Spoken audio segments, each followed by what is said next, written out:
What happens at 4 a.m. will change how you pray forever. There's a reason the enemy doesn't want you awake at 4 a.m. It's not superstition. It's not tradition. Ancient warriors knew something about this hour that modern believers have forgotten. While darkness holds the world hostage, something shifts in the unseen realm between 3 and 5 am. The veil grows thin. Your words carry different weight.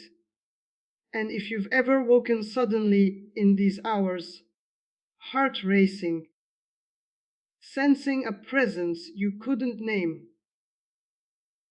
you weren't imagining it. You were being called to a battlefield most will never see. Let me tell you about a prison guard in Philippi who almost took his own life at midnight. But 2 prisoners were praying at the darkest hour, and an earthquake shattered every chain in that dungeon. It wasn't coincidence, it was consequence. Midnight prayer has power. But there's another hour the scriptures whisper about. An hour when heaven leans closer and hell grows nervous. Fourth watch. The Romans called it the fourth watch of the night. 3 a.m. to 6 a.m. The time when Jesus walked on water. The time he appeared to his frightened disciples. The hour when the natural world surrenders to something beyond itself. Your body knows this truth, even if your mind has forgotten. How many nights have you jolted awake between 3 and 5 a.m.? Not because of noise, not because of dreams, but because something pulled you from sleep with an urgency you couldn't explain. That's not insomnia, that's invitation. The enemy operates on a schedule too. He assigns his strongest attacks for the hours when you're most vulnerable, when your defenses are down, when fear speaks louder than faith, when isolation feels absolute. But here's what they don't teach in Sunday school. The same hour that carries his heaviest assault also carries your greatest authority. Think of it like this. Imagine a locked vault that can only be opened during a specific 60-minute window each day. Outside that window, the door won't budge, but during that single hour, the mechanism aligns, the tumblers click, and what was sealed becomes accessible. That's 4 a.m. for the intercessor. While the world sleeps, the distractions die. The phone doesn't ring. The noise fades.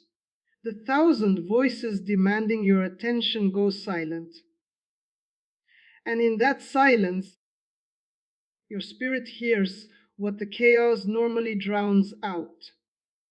God doesn't shout over Netflix and notifications. He speaks in the stillness that only exists when everyone else is unconscious.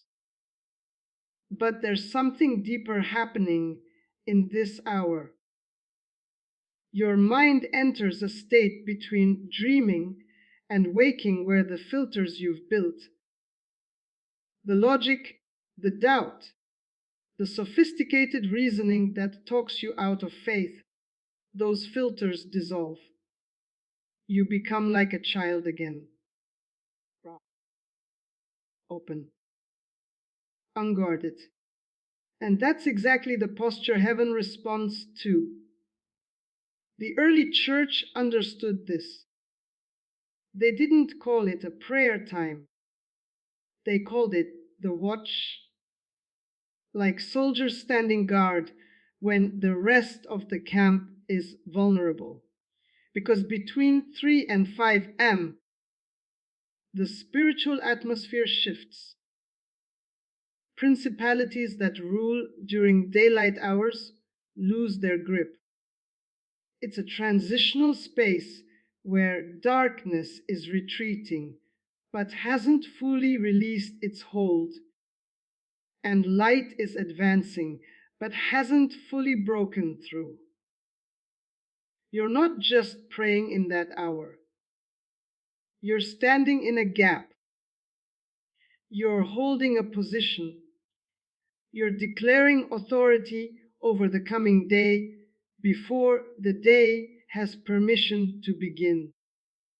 This is why so many breakthroughs happen after consistent 4am prayer.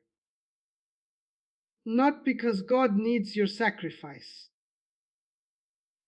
but because you're positioning yourself in the exact moment when heaven releases what it's been holding, when angels receive their assignments, when the warfare shifts from defensive to offensive.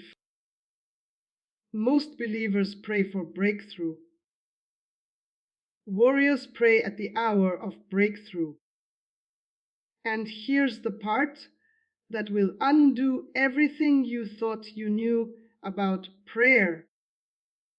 The enemy sends nightmares and panic attacks at 4am because he's trying to keep you out the very hour that could destroy his plans for your day, your family, your future. What you thought was an attack was actually proof you're positioned for victory. The question isn't whether 4am prayer is powerful. The question is whether you'll answer the call when everything in you wants to roll over and go back to sleep. Because the believers who do, the ones who drag themselves out of bed when it makes no logical sense, they're the ones hell regrets ever waking up. Is the same hour the enemy attacks you is the exact hour you carry the most authority against him. Think about warfare strategy. No general wastes ammunition on irrelevant targets. The enemy doesn't attack where you're weak. He attacks where you're dangerously close to becoming powerful.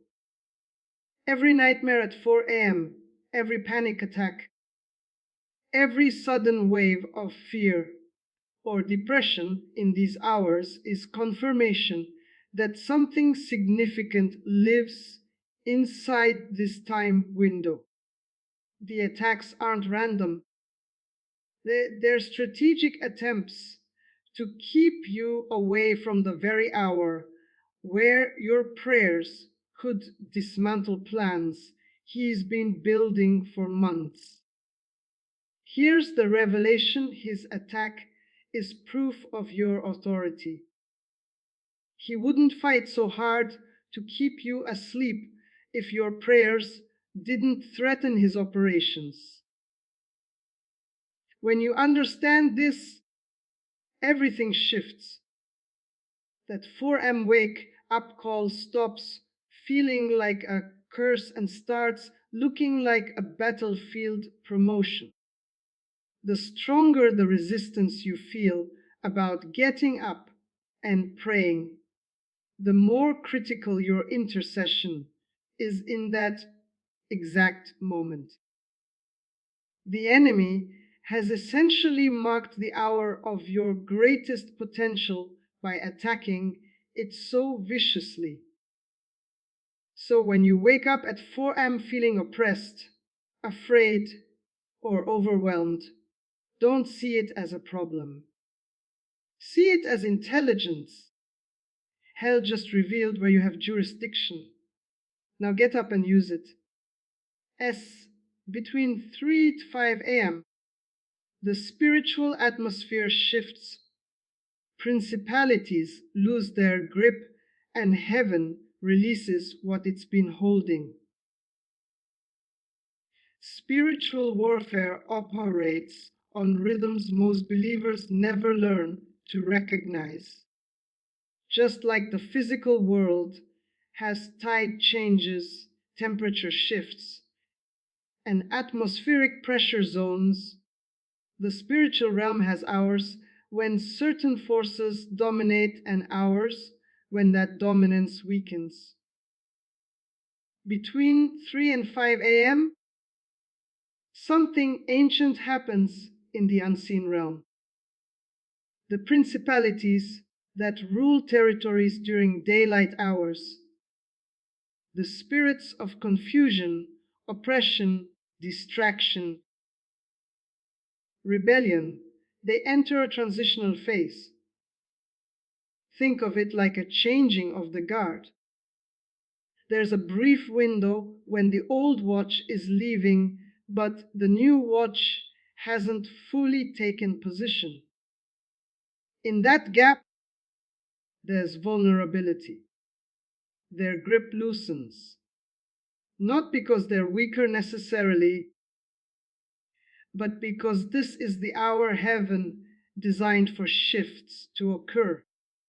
This is when angelic assignments are distributed for the day ahead.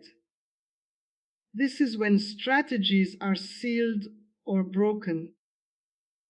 This is when God releases answers to prayers that have been held in heaven's storehouse, waiting for the right atmospheric alignment. You're not just praying into empty air at 4 a.m. You're praying into a moment when creation itself is recalibrating.